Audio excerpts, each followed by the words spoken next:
पूज्य भगवान महावीर तथागत भगवान बुद्ध विज्ञ होते हुए भी लोक भाषाओं में गीता के ही संदेशवाहक हैं। आत्मा सत्य है और पूर्ण संयम से आत्मस्थिति का विधान है, ये गीता का ही विचार है। बुद्ध ने उसी तत्व को सर्वज्ञ तथा अविनाशी पद कहकर गीता के ही विचार को पुष्ट किया है। इतना ही नहीं, अपितु विश्व वाडमय में धर्म के नाम पर जो कुछ भी सार सर्वस्व है, जैसे एक ईश्वर, प्रार्थना, पश्चाताप, तप इत्यादि गीता के ही उपदेश हैं। वही उपदेश स्वामी श्री अड़गड़ानंद जी के मुखाब से निःसृत यथार्थ गीता कैसेट रूप में मानव मात्र की मुक्ति का दिव्य संदेश बनकर उपस्थित है।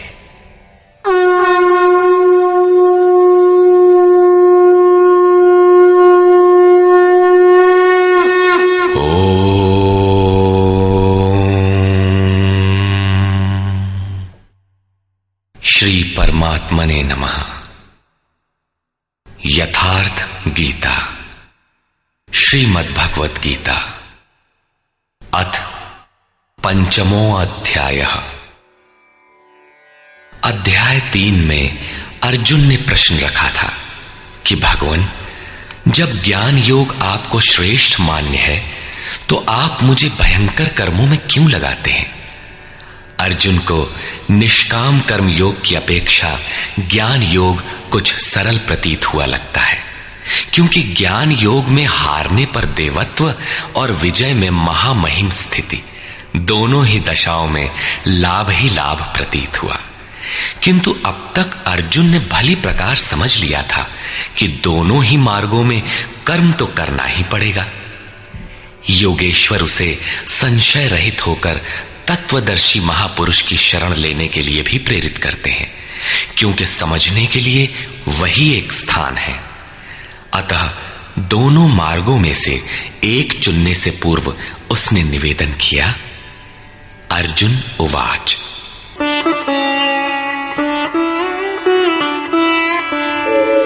संन्यासं कर्मणां कृष्ण पुनर्योगं च शंससि यच्छ्रेय एतयोरेकं तन्मे ब्रूहि सुनिश्चितम्। हे श्री कृष्ण, आप कभी संन्यास माध्यम से किए जाने वाले कर्म की और कभी निष्काम दृष्टि से किए जाने वाले कर्म की प्रशंसा करते हैं।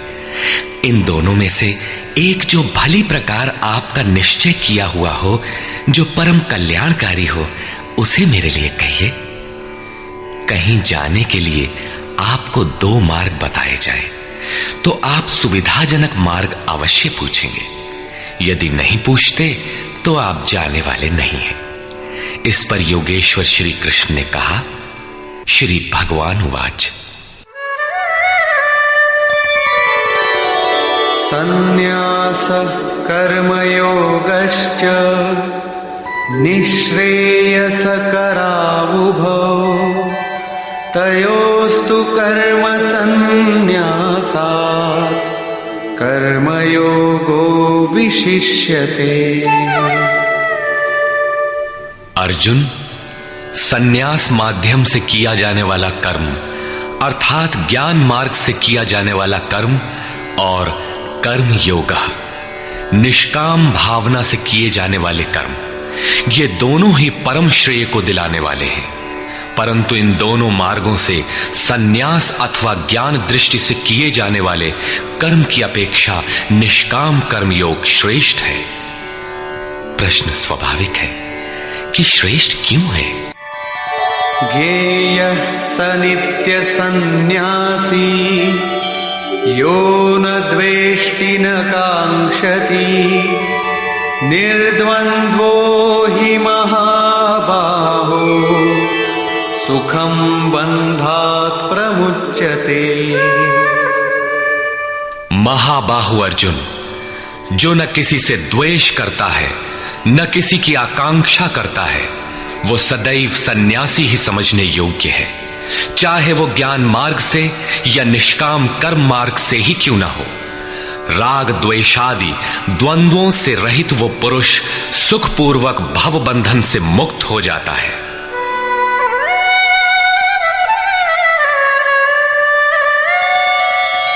सांख्ययोगौ पृथग् बालाः प्रवदन्ति न पंडिताः एकमप्यास्थितः सम्यग् उभयोर्विन्दते फलम्। निष्काम कर्मयोग तथा ज्ञान योग, इन दोनों को वही अलग अलग बताते हैं जिनकी समझ इस पथ में अभी बहुत हल्की है, न कि पूर्ण ज्ञाता पंडित लोग। क्योंकि दोनों में से एक में भी अच्छी प्रकार स्थित हुआ पुरुष दोनों के फल रूप परमात्मा को प्राप्त होता है। दोनों का फल एक है, इसलिए दोनों एक ही समान हैं।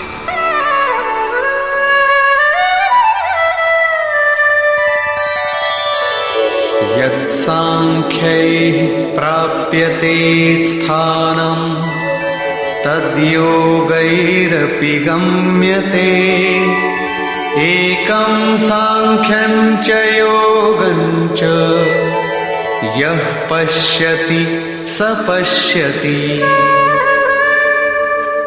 जहां सांख्य दृष्टि से कर्म करने वाला पहुंचता है, वहीं निष्काम माध्यम से कर्म करने वाला भी पहुंचता है। इसलिए जो दोनों को फल की दृष्टि से एक देखता है, वही यथार्थ जानने वाला है। जब दोनों एक ही स्थान पर पहुंचते हैं, तो निष्काम कर्मयोग विशेष क्यों? श्री कृष्ण बताते हैं,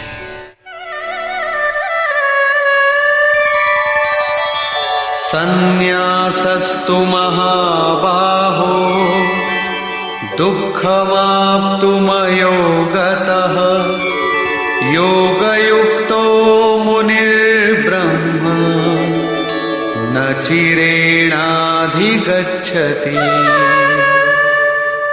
अर्जुन, निष्काम कर्मयोग का आचरण किए बिना संन्यासः का प्राप्त होना दुखप्रद है। जब योग का आचरण प्रारंभ ही नहीं किया तो असंभव सा है। इसलिए भगवत स्वरूप का मनन करने वाला मुनि, जिसकी मन सहित इंद्रियां मौन है, निष्काम कर्मयोग का आचरण करके परब्रह्म परमात्मा को शीघ्र ही प्राप्त हो जाता है। स्पष्ट है कि ज्ञान योग में निष्काम कर्मयोग का ही आचरण करना पड़ेगा, क्योंकि क्रिया दोनों में एक ही है। वही यज्ञ की क्रिया है, जिसका शुद्ध अर्थ है आराधना। दोनों मार्गों में अंतर केवल कर्ता के दृष्टिकोण का है। एक अपनी शक्ति को समझकर हानि लाभ देखते हुए इसी कर्म में प्रवृत्त होता है, और दूसरा निष्काम कर्मयोगी इष्ट पर निर्भर होकर इसी क्रिया में प्रवृत्त होता है। उदाहरणार्थ, एक प्राइवेट पढ़ता है, दूसरा नॉमिनेट। दोनों का पाठ्यक्रम एक ही है, परीक्षा एक है, परीक्षक निरीक्षक दोनों में एक ही है। ठीक इसी प्रकार दोनों के सद्गुरु तत्वदर्शी हैं और एक ही है, केवल दोनों के पढ़ने का दृष्टिकोण भिन्न है। पीछे जैसे श्री कृष्ण ने कहा कि काम और क्रोध दुर्जय शत्रु हैं, अर्जुन इन्हें तू मार। अर्जुन को लगा कि ये तो बड़ा कठिन है, किंतु श्री कृष्ण ने कहा, नहीं, शरीर से परे इंद्रियां हैं, इंद्रियों से परे मन है, मन से परे बुद्धि है, बुद्धि से परे तुम्हारा स्वरूप है, तुम वहां से प्रेरित हो। इस प्रकार अपनी शक्ति को सामने रखकर स्वावलंबी होकर कर्म में प्रवृत्त होना ज्ञान योग है। समर्पण के साथ इष्ट पर निर्भर होकर उसी कर्म में प्रवृत्त होना निष्काम कर्म योग है। दोनों की क्रिया एक है और परिणाम भी एक ही है। इसी पर बल देकर योगेश्वर श्री कृष्ण यहां कहते हैं कि योग का आचरण किए बिना संन्यास अर्थात शुभाशुभ कर्मों के अंत की स्थिति का प्राप्त होना असंभव है।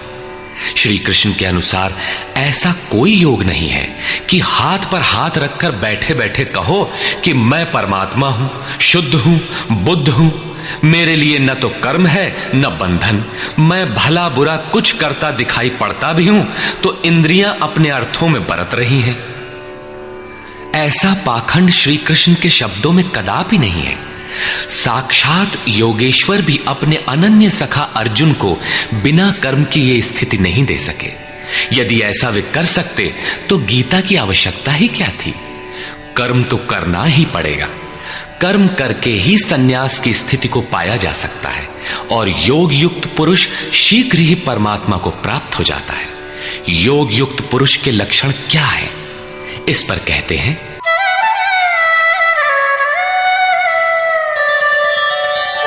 योगयुक्तो विशुद्धात्मा विजितात्मा जितेन्द्रियः सर्वभूतात्मा भूतात्मा कुर्वन्नपि न लिप्यते।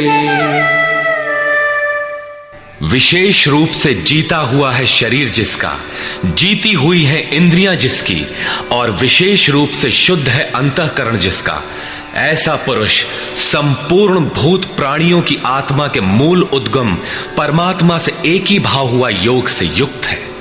वो कर्म करता हुआ भी उससे लिप्त नहीं होता। तो करता क्यों है? पीछे वालों में परम कल्याणकारी बीज का संग्रह करने के लिए लिप्त क्यों नहीं होता? क्योंकि संपूर्ण प्राणियों का जो मूल उद्गम है, जिसका नाम परम तत्व परमात्मा है, उस तत्व में वो स्थित हो गया। आगे कोई वस्तु नहीं जिसकी शोध करे। पीछे वाली वस्तुएं छोटी पड़ गई तो भला आसक्ति किसमें करे? इसलिए वो कर्मों से आवृत्त नहीं होता। ये योग युक्त की पराकाष्ठा का चित्रण है। पुनः योग युक्त पुरुष की रहनी स्पष्ट करते हैं कि वो करते हुए भी उससे लिप्त क्यों नहीं होता। नैव किंचित करोमीति युक्तो मन्येत तत्त्ववित् पश्यन् शृण्वन् स्पृशन् जिघ्रन् अश्नन् गच्छन् स्वपन् श्वसन् प्रलपन् विसृजन् गृह्णन् उन्मिषन् निमिषन्नपि इन्द्रियाणीन्द्रियार्थेषु वर्तन्त इति धारयन्। परम तत्व परमात्मा को साक्षात्कार सहित जानने वाले योग युक्त पुरुष की ये मन स्थिति अर्थात अनुभूति है कि मैं किंचित मात्र भी कुछ नहीं करता हूं। ये उसकी कल्पना नहीं, बल्कि ये स्थिति उसने कर्म करके पाई है। अब प्राप्ति के पश्चात वो सब कुछ सुनता हुआ, स्पर्श करता, सूंघता, भोजन करता, गमन करता, सोता, श्वास लेता, त्याग करता, ग्रहण करता, आंखों को खोलता और मीचता हुआ भी इंद्रियां अपने अर्थों में बरतती हैं। ऐसी धारणा वाला होता है परमात्मा से बढ़कर कुछ है ही नहीं, और जब उसमें वो स्थित ही है तो उससे बढ़कर किस सुख की कामना से वो किसी का स्पर्श इत्यादि करेगा। यदि कोई श्रेष्ठ वस्तु आगे होती तो आसक्ति अवश्य रहती, किंतु प्राप्ति के बाद अब और आगे जाएगा कहां और पीछे त्यागेगा क्या? इसलिए योग युक्त पुरुष लिप्त नहीं होता। इसी को एक उदाहरण के माध्यम से प्रस्तुत करते हैं।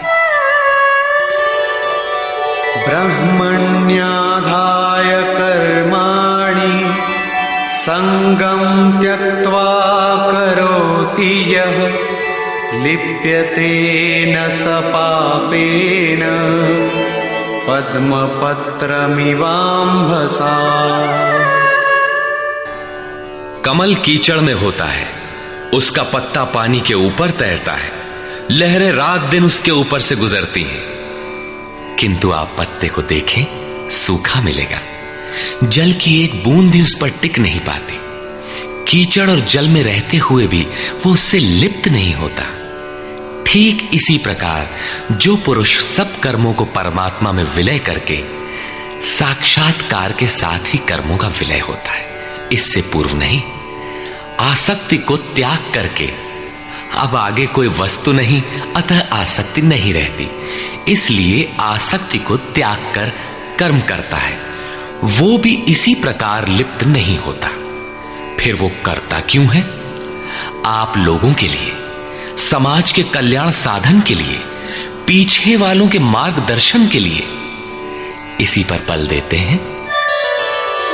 कायेन मनसा बुद्ध्या केवलैरिन्द्रियैरपि योगिनः कर्म कुर्वन्ति संगम त्यक्त्वात्मशुद्धये। योगी जन केवल इंद्रिय, मन, बुद्धि और शरीर द्वारा भी आसक्ति त्याग कर आत्मशुद्धि के लिए कर्म करते हैं। जब कर्म ब्रह्म में विलय हो चुके तो क्या अब भी आत्मा अशुद्ध ही है? नहीं, वे सर्वभूतात्म भूतात्मा हो चुके हैं। संपूर्ण प्राणियों में वे अपनी ही आत्मा का प्रसार पाते हैं। उन समस्त आत्माओं की शुद्धि के लिए, आप सबका मार्गदर्शन करने के लिए वे कर्म में बरतते हैं। शरीर, मन, बुद्धि तथा केवल इंद्रियों से वो कर्म करता है। स्वरूप से वो कुछ भी नहीं करता, स्थिर है। बाहर से वो सक्रिय दिखाई देता है, किंतु भीतर उसमें असीम शांति है। रस्सी जल चुकी, मात्र ऐंठन आकार शेष है, जिससे बंध नहीं सकता। युक्तः कर्म फलं त्यक्त्वा शान्तिमाप्नोति नैष्ठिकीम् अयुक्तः कामकारेण फले सक्तो निबध्यते। योग युक्त अर्थात योग के परिणाम को प्राप्त पुरुष जो सब प्राणियों के आत्मा के मूल परमात्मा में स्थित है, ऐसा योगी कर्म के फल को त्याग कर, कर्मों का फल परमात्मा उससे भिन्न नहीं है, इसलिए अब कर्म फल को त्याग कर नैष्ठिकीम शांतिम आपनोति, शांति की अंतिम अवस्था को प्राप्त होता है, जिसके आगे कोई शांति शेष नहीं है, जिसके पश्चात वो कभी अशांत नहीं होता। किंतु अयुक्त पुरुष जो योग के परिणाम से युक्त नहीं है, अभी रास्ते में है, ऐसा पुरुष फल में आसक्त हुआ।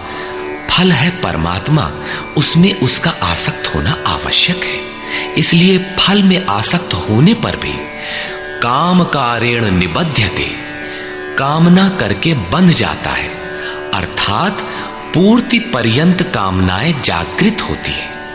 अतः साधक को पूर्ति पर्यंत सावधान रहना चाहिए। महाराज जी कहा करें, हो तनिको हम अलग, भगवान अलग है, तो माया कामयाब हो सकती है।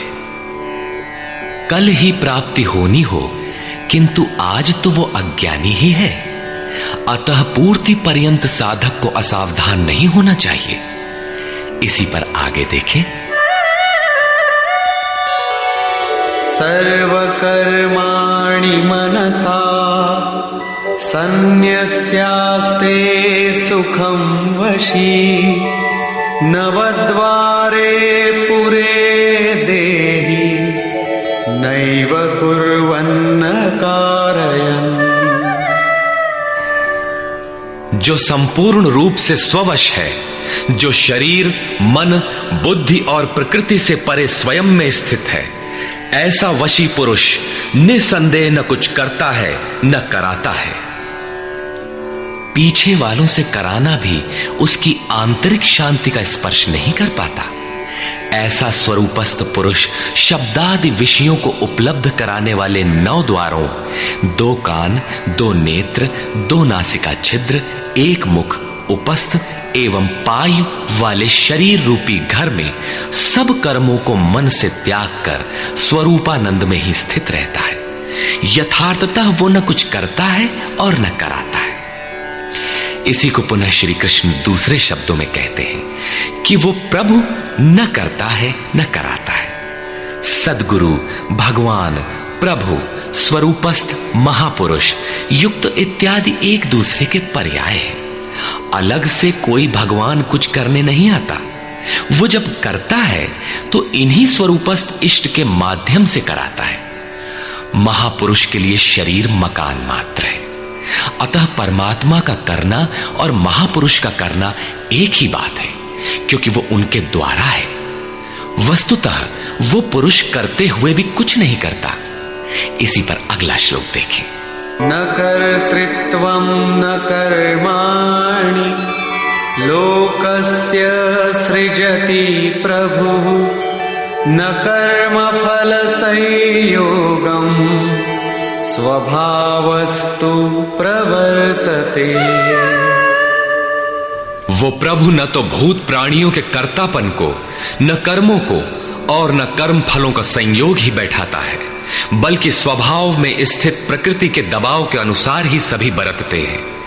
जैसी जिसकी प्रकृति सात्विक, राजसी अथवा तामसी है, उसी स्तर से वो बरतता है।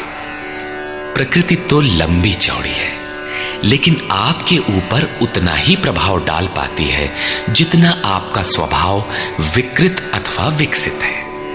प्रायः लोग कहते हैं कि करने कराने वाले तो भगवान हैं, हम तो यंत्र हैं, हमसे वे भला करावें अथवा बुरा। किंतु योगेश्वर श्री कृष्ण कहते हैं कि न वो प्रभु स्वयं करता है, न कराता है, और न वो जुगाड़ ही बैठाता है। लोग अपनी स्वभाव में स्थित प्रकृति के अनुरूप बरतते हैं, भगवान नहीं करते। तब लोग कहते क्यों हैं कि भगवान करते हैं? इस पर योगेश्वर बताते हैं। नादत्ते कस्यचित् पापं न चैव सुकृतं विभुः अज्ञानेनावृतं ज्ञानं तेन मुह्यन्ति जन्तवः।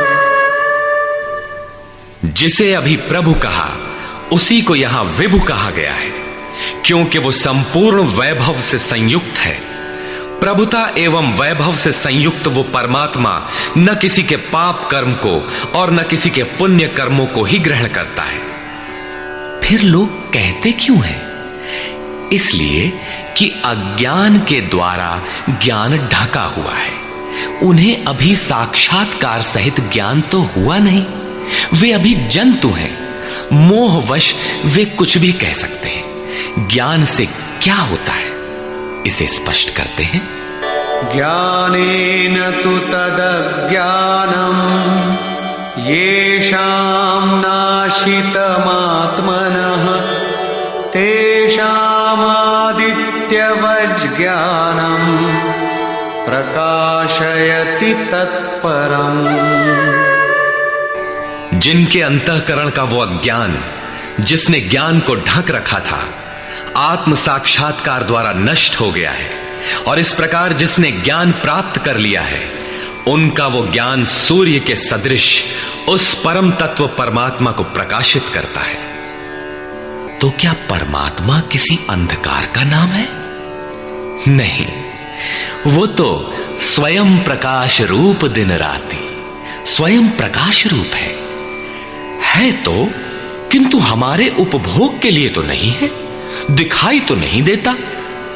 जब ज्ञान द्वारा अज्ञान का आवरण हट जाता है, तो उनका वो ज्ञान सूर्य के सदृश परमात्मा को अपने में प्रवाहित कर लेता है। फिर उस पुरुष के लिए कहीं अंधकार नहीं रह जाता। उस ज्ञान का स्वरूप क्या है?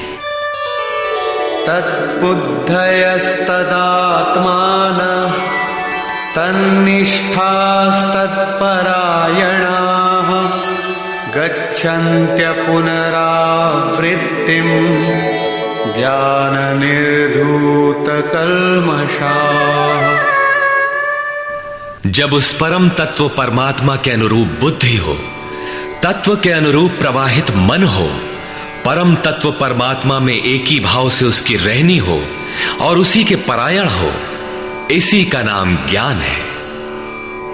ज्ञान कोई बकवास या बहस नहीं है।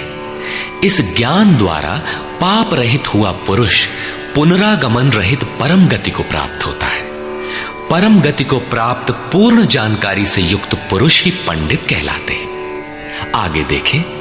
विद्या विनय संपन्ने ब्राह्मणे गविहस्तिनि शुनि चैव श्वपाके च पंडिताः समदर्शिनः। ज्ञान के द्वारा जिनका पाप शमन हो चुका है, जो अपनावर्ती परम गति को प्राप्त हैं, ऐसे ज्ञानी जन विनय युक्त ब्राह्मण तथा चांडाल में, गाय और कुत्ते में तथा हाथी में समान दृष्टि वाले होते हैं। उनकी दृष्टि में विद्या विनय युक्त ब्राह्मण न तो कोई विशेषता रखता है और न चांडाल कोई हीनता रखता है। न गाय धर्म है और न कुत्ता अधर्म, और न हाथी विशालता ही रखता है। ऐसे पंडित ज्ञाता जन समदर्शी और समवर्ती होते हैं। उनकी दृष्टि चमड़ी पर नहीं रहती, बल्कि आत्मा पर पड़ती है। अंतर केवल इतना है, विद्या विनय संपन्न स्वरूप के समीप है और शेष कुछ पीछे है। कोई एक मंजिल आगे है तो कोई पिछले पड़ाव पर। शरीर तो वस्त्र है। उनकी दृष्टि वस्त्र को महत्व नहीं देती, अपितु उनके हृदय में स्थित आत्मा पर पड़ती है। इसलिए वे कोई भेद नहीं रखते। श्री कृष्ण ने पर्याप्त गो सेवा की थी। उन्हें गाय के प्रति गौरवपूर्ण शब्द कहना चाहिए था, किंतु उन्होंने ऐसा कुछ भी नहीं कहा। श्री कृष्ण ने गाय को धर्म में कोई स्थान नहीं दिया। उन्होंने केवल इतना माना कि अन्य जीवात्माओं की तरह उसमें भी आत्मा है। गाय का आर्थिक महत्व जो भी हो, उसका धार्मिक वैशिष्ट्य परिवर्ती लोगों की देन है। श्री कृष्ण ने पीछे बताया कि अविवेकियों की बुद्धि अनंत शाखाओं वाली होती है, इसलिए वे अनंत क्रियाओं का विस्तार कर लेते हैं। जबकि निष्काम कर्म योग में अर्जुन निर्धारित क्रिया एक ही है, यज्ञ की प्रक्रिया आराधना। अपुनरावृत्ति वाला ऐसा महापुरुष उस विद्या विनय संपन्न ब्राह्मण, चांडाल, कुत्ते, हाथी और गाय सब पर समान दृष्टि वाला होता है, क्योंकि उसकी दृष्टि हृदय स्थित आत्म स्वरूप पर पड़ती है। ऐसे महापुरुष को परम गति में क्या मिला है और कैसे, इस पर प्रकाश डालते हुए योगेश्वर श्री कृष्ण बताते हैं। इहैव तैर्जितः सर्गो येषां साम्ये स्थितं मनः निर्दोषं हि समं ब्रह्म तस्माद् ब्रह्मणि ते स्थिताः। उन पुरुषों द्वारा जीवित अवस्था में ही संपूर्ण संसार जीत लिया गया, जिनका मन समत्व में स्थित है। मन के समत्व का संसार जीतने से क्या संबंध? संसार मिट ही गया तो वो पुरुष रहा कहां? श्री कृष्ण कहते हैं, निर्दोषम हि समम ब्रह्म। वो ब्रह्म निर्दोष और सम है। इधर उनका मन भी निर्दोष और सम स्थिति वाला हो गया। तस्मात् ब्रह्मणि ते स्थिताः, इसलिए वो ब्रह्म में स्थित हो जाता है। इसी का नाम अपुनरावर्ती परम गति है। ये कब मिलता है? जब संसार रूपी शत्रु जीतने में आ जाए। संसार कब जीतने में आता है? जब मन का निरोध हो जाए, समत्व में प्रवेश पा जाए, क्योंकि मन का प्रसार ही जगत है। जब वो ब्रह्म में स्थित हो जाता है, तब ब्रह्मविद का लक्षण क्या है, उसकी रहनी स्पष्ट करते हैं। न प्रहिष्येत् प्रियं प्राप्य नो द्विजेत् प्राप्य च प्रियं स्थिरबुद्धिरसम्मूढो ब्रह्मविद् ब्रह्मणि स्थितः। उसका कोई प्रिय अप्रिय होता नहीं, इसलिए जिसे लोग प्रिय समझते हैं उसे पाकर वो हर्षित नहीं होता, और जिसे लोग अप्रिय समझते हैं, जैसा धर्मावलंबी चिन्ह लगाते हैं, उसे पाकर वो उद्वेगवान नहीं होता है। ऐसा स्थिर बुद्धि, असम्मूढ़, संशय रहित ब्रह्मविद, ब्रह्म से संयुक्त ब्रह्मवेत्ता, ब्रह्मणि स्थितः, परात्पर ब्रह्म में सदैव स्थित है। बाह्य स्पर्शेष्वसक्तात्मा विन्दत्यात्मनि यत् सुखम् स ब्रह्मयोगयुक्तात्मा सुखमक्षयमश्नुते। बाहर संसार के विषय भोगों में अनासक्त पुरुष अंतरात्मा में स्थित जो सुख है उस सुख को प्राप्त होता है। वो पुरुष ब्रह्म योग युक्त आत्मा, पर ब्रह्म परमात्मा के साथ मिलन से युक्त आत्मा वाला है। इसलिए वो अक्षय आनंद का अनुभव करता है, जिस आनंद का कभी क्षय नहीं होता। इस आनंद का उपभोग कौन कर सकता है? जो बाहर के विषय भोगों से अनासक्त है। तो क्या भोग बाधक हैं? भगवान श्री कृष्ण कहते हैं, ये हि संस्पर्शजा भोगा दुःखयोनय एव ते आद्यन्तवन्तः कौन्तेय न तेषु रमते बुधः।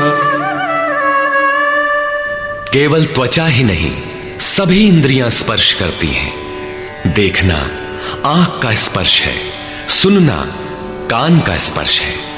इसी प्रकार इंद्रियों और विषयों के संयोग से उत्पन्न होने वाले सभी भोग यद्यपि भोगने में प्रिय प्रतीत होते हैं, किंतु निसंदेह वे सब दुख योनयः, दुखद योनियों के ही कारण हैं। ये भोग ही योनियों के कारण हैं। इतना ही नहीं, वे भोग पैदा होने और मिटने वाले हैं, नाशवान हैं। इसलिए कौन्तेय, विवेकी पुरुष उनमें नहीं फंसते। इंद्रियों के इन स्पर्शों में रहता क्या है? काम और क्रोध, राग और द्वेष। इस पर श्री कृष्ण कहते हैं, शक्नोति हैव यः सोढुम् प्राक्शरीरविमोक्षणात् कामक्रोधोद्भवम् वेगम् स युक्तः स सुखी नरः। इसलिए जो मनुष्य शरीर के नाश होने से पहले ही काम और क्रोध से उत्पन्न हुए वेग को सहन करने में, मिटा देने में सक्षम है, वही नर रमन करने वाला है। वही इस लोक में योग से युक्त है और वही सुखी है। जिसके पीछे दुख नहीं है, उस सुख में अर्थात परमात्मा में स्थिति वाला है। जीते जी ही इसकी प्राप्ति का विधान है, मरने पर नहीं। संत कबीर ने इसी को स्पष्ट किया, अवधू जीवत में कर आशा। तो क्या मरने के बाद मुक्ति नहीं होती? वे कहते हैं, मुए मुक्ति गुरु कहे स्वार्थी, झूठा दे विश्वासा। यही योगेश्वर श्री कृष्ण का कथन है कि शरीर रहते मरने से पहले ही जो काम क्रोध के वेग को मिटा देने में सक्षम हो गया, वही पुरुष इस लोक में योगी है, वही सुखी है। काम क्रोध बाह्य स्पर्श ही शत्रु है, इन्हें आप जीते। इसी पुरुष के लक्षण पुनः बता रहे हैं, योऽन्तः सुखोऽन्तरारामः तथान्तर्ज्योतिरेव यः स योगी ब्रह्मनिर्वाणम् ब्रह्मभूतोऽधिगच्छति। जो व्यक्ति अंतरात्मा में ही सुख वाला, अंतरारामः, अंतरात्मा में ही आराम वाला, तथा जो अंतरात्मा में ही प्रकाश वाला, साक्षात्कार वाला है, वही योगी ब्रह्मभूत, ब्रह्म के साथ एक होकर ब्रह्म निर्वाणम, वाणी से परे ब्रह्म, शाश्वत ब्रह्म को प्राप्त होता है। अर्थात पहले विकारों, काम क्रोध का अंत, फिर दर्शन, फिर प्रवेश। आगे देखें, लभन्ते ब्रह्म निर्वाणम् ऋषयः क्षीणकल्मषाः छिन्नद्वैधायतात्मानः सर्वभूतहिते रताः। परमात्मा का साक्षात्कार करके जिनका पाप नष्ट हो गया है, जिनकी दुविधाएं नष्ट हो गई हैं, संपूर्ण प्राणियों के हित में जो लोग लगे हुए हैं, प्राप्ति वाले ही ऐसा कर सकते हैं। जो स्वयं गड्ढे में पड़ा है वो दूसरों को क्या बाहर निकालेगा। इसलिए करुणा महापुरुष का स्वाभाविक गुण हो जाता है। तथा यतात्मानः, जितेंद्रिय ब्रह्मवेत्ता पुरुष शांत पर ब्रह्म को प्राप्त होते हैं, उसी महापुरुष की स्थिति पर पुनः प्रकाश डालते हैं। काम क्रोध वियुक्तानां यतीनां यतचेतसां अभितो ब्रह्म निर्वाणं वर्तते विदितात्मनां। काम और क्रोध से रहित जीते हुए चित्त वाले परमात्मा का साक्षात्कार किए हुए ज्ञानी पुरुषों के लिए सब ओर से शांत पर ब्रह्म ही प्राप्त है। बार बार योगेश्वर श्री कृष्ण उस पुरुष की रहनी पर बल दे रहे हैं जिससे प्रेरणा मिले। प्रश्न लगभग पूर्ण हुआ। अब वे पुनः बल देते हैं कि इस स्थिति को प्राप्त करने का आवश्यक अंग श्वास प्रश्वास का चिंतन है।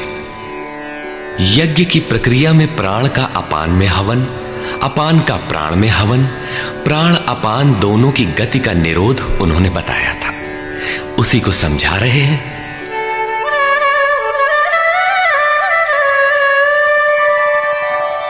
स्पर्शान् कृत्वा बहिर्बाह्यान् चक्षुश्चैवान्तरे भ्रुवोः प्राणापानौ समौ कृत्वा नासाभ्यन्तरचारिणौ यतेन्द्रियमनोबुद्धिः मुनिर्मोक्षपरायणः विगतेच्छाभयक्रोधो यः सदा मुक्त एव सः। अर्जुन, बाहर के विषयों दृश्यों का न चिंतन करते हुए उन्हें त्याग कर नेत्रों की दृष्टि को भ्रिकुटी के बीच में स्थिर करके, भ्रुवोह अंतरे का ऐसा अर्थ नहीं कि आंखों के बीच या भावों के बीच कहीं देखने की भावना से दृष्टि लगाएं।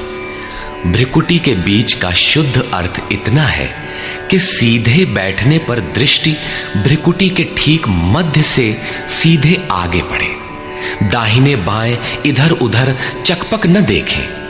नाक की डाणी पर सीधी दृष्टि रखते हुए नासिका के अंदर विचरण करने वाले प्राण और अपान वायु को सम करके, अर्थात दृष्टि तो वहां स्थिर करो और सुरत को श्वास में लगा दो कि कब श्वास भीतर गई, कितनी रुकी।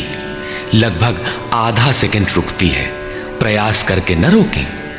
कब श्वास बाहर निकली, कितनी देर तक बाहर रही। श्वास में उठने वाली नाम ध्वनि सुनाई पड़ती रहेगी। इस प्रकार श्वास प्रश्वास पर जब सुरत टिक जाएगी तो धीरे धीरे श्वास अचल स्थिर ठहर जाएगी, सम हो जाएगी। न भीतर से संकल्प उठेंगे और न बाह्य संकल्प अंदर टकराव कर पाएंगे। बाहर के भोगों का चिंतन तो बाहर ही त्याग दिया गया था, भीतर भी संकल्प नहीं जागृत होंगे। सुरत एकदम खड़ी हो जाती है, तैल धारावत। तेल की धारा पानी की तरह टप टप नहीं गिरती, जब तक गिरेगी धारा ही गिरेगी।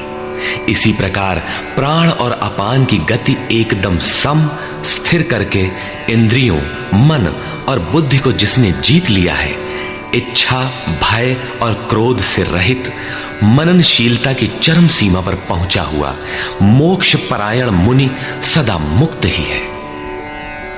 मुक्त होकर वो कहां जाता है, क्या पाता है, इस पर कहते हैं भोक्तारं यज्ञ तपसां सर्वलोकमहेश्वरं सुहृदं सर्वभूतानां ज्ञात्वा मां शान्तिमृच्छति। वो मुक्त पुरुष मुझे यज्ञ और तपों को भोगने वाला, संपूर्ण लोकों के ईश्वरों का भी ईश्वर, संपूर्ण प्राणियों का स्वार्थ रहित हितैषी, ऐसा साक्षात जानकर शांति को प्राप्त होता है। योगेश्वर श्री कृष्ण कहते हैं कि उस पुरुष के श्वास प्रश्वास के यज्ञ और तप का भोक्ता मैं हूं। यज्ञ और तप अंत में जिसमें विलय होते हैं वो मैं हूं, वो मुझे प्राप्त होता है। यज्ञ के अंत में जिसका नाम शांति है वो मेरा ही स्वरूप है। वो मुक्त पुरुष मुझे जानता है और जानते ही मुझे प्राप्त हो जाता है। इसी का नाम शांति है। जैसे मैं ईश्वरों का भी ईश्वर हूं, वैसे ही वो भी है। निष्कर्ष, इस अध्याय के आरंभ में अर्जुन ने प्रश्न किया कि कभी तो आप निष्काम कर्म योग की प्रशंसा करते हैं और कभी आप संन्यास मार्ग से कर्म करने की प्रशंसा करते हैं। अतः दोनों में एक को जो आपका सुनिश्चित किया हो, परम कल्याणकारी हो, उसे कहिए। श्री कृष्ण ने बताया, अर्जुन, परम कल्याण तो दोनों में है। दोनों में वही निर्धारित यज्ञ की क्रिया ही की जाती है। फिर भी निष्काम कर्मयोग विशेष है। बिना इसे किए संन्यास अर्थात शुभाशुभ कर्मों का अंत नहीं होता। संन्यास मार्ग नहीं, मंजिल का नाम है। योग युक्त ही सन्यासी है। योग युक्त के लक्षण बताए कि वही प्रभु है। वह न करता है न कुछ कराता है, बल्कि स्वभाव में प्रकृति के दबाव के अनुरूप लोग व्यस्त हैं। जो साक्षात मुझे जान लेता है वही ज्ञाता है, वही पंडित है। यज्ञ के परिणाम में लोग मुझे जानते हैं। श्वास प्रश्वास का जप और यज्ञ तप जिसमें विलय होते हैं, मैं ही हूं। यज्ञ के परिणाम स्वरूप मेरे को जानकर वे जिस शांति को प्राप्त होते हैं, वह भी मैं ही हूं। अर्थात श्री कृष्ण जैसा महापुरुष जैसा स्वरूप उस प्राप्ति वाले को भी मिलता है। वह भी ईश्वरों का ईश्वर, आत्मा का भी आत्म स्वरूपमय हो जाता है। उस परमात्मा के साथ एक ही भाव पा लेता है। अर्थात एक होने में जन्म चाहे जितने लगे। इस अध्याय में स्पष्ट किया कि यज्ञ तपों का भोक्ता, महापुरुषों के भी अंदर रहने वाली शक्ति महेश्वर है। अतः ओम तत्सदिति श्रीमद्भगवद्गीतासु उपनिषत्सु ब्रह्म विद्यायाम योग शास्त्रे श्री कृष्णार्जुन संवादे यज्ञ भोक्ता महापुरुषस्त महेश्वरः नाम पंचमोऽध्यायः। इस प्रकार स्वामी अड़गड़ानंद कृत श्रीमद् भगवद गीता के भाष्य यथार्थ गीता का 5वां अध्याय पूर्ण होता है। हरि ओम तत्सत।